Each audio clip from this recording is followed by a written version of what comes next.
పార్టీకి, తెలంగాణ ఉద్యమానికి, తెలంగాణ ప్రజలకు 20 సంవత్సరాలు నా జీవితంలో కష్టపడ్డా కాబట్టి ఒక అపీల్ చేస్తున్నా నేను ప్రెసిడెంట్ కేసీఆర్ గారికి, వర్కింగ్ ప్రెసిడెంట్ కేటీఆర్ గారికి.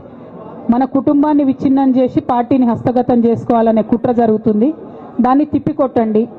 అవినీతి తిమంగళాలని బీఆర్ఎస్ పార్టీలకు వెళ్ళి తీసి బయటపడేయండి. అల్టిమేట్గా ప్రజలకు సేవ చేసే దాంట్లో మనం ముందుకెళ్లాలనేది నా ఆలోచన.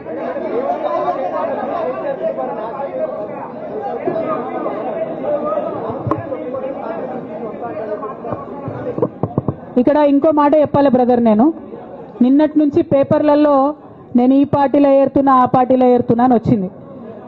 నేను ఏ పార్టీలో కూడా చేరను. నాకు ఏ పార్టీతో అవసరం లేదు. నేను ఫ్యూచర్లో ఏం చేయాలనే విషయం జాగృతి కార్యకర్తలతోని, తెలంగాణ మేధావులతోని, బీసీ బిడ్డలతోని, సామాజిక తెలంగాణ కోసం పనిచేసేటటువంటి అన్ని వర్గాల ప్రజలతోని, అందరితోని మాట్లాడిన తర్వాత నిర్ణయం తీసుకుంటా. కానీ తొందరపడి నిర్ణయం తీసుకునే అవసరం నాకు లేదు. 1, 2 ఏదో నిర్ణయం తీసుకోవాలనేటటువంటి విషయంతో నేను పనిచేయడం లేదు. జరిగినటువంటి పరిణామాలను ఒక్కొక్కటిగా ఎదుర్కొంటూ వస్తున్నాను.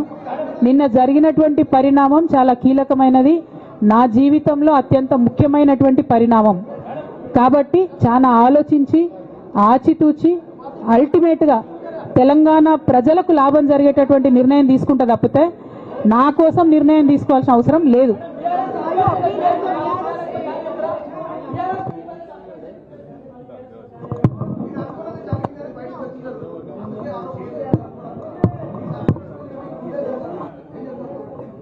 నాకెట్లా తెలుస్తుంది సస్పెన్షన్ గురించి? నాకైతే రేవంత్ రెడ్డికి ఉన్నట్టు ఆడ దూతలు లేరు. అక్కడ సార్ సగం ఇడ్లీ తింటే బయటకు చెప్పేటటువంటి సిస్టమ్ నా దగ్గర లేదు.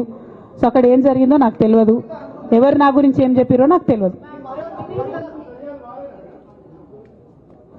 Ma'am, it is but natural.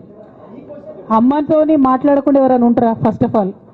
Second of all, ఈ మొత్తం పరిణామంలో కూడా మా మదర్కి దూరంగా ఉండాల్సి రావడమే బాధాకరం. ఇంతకు మించి బాధ ఇంకోటి లేదు. పొలిటికల్ పొజిషన్స్ వస్తాయి పోతాయి, ఇవి వేస్ట్. ఇవి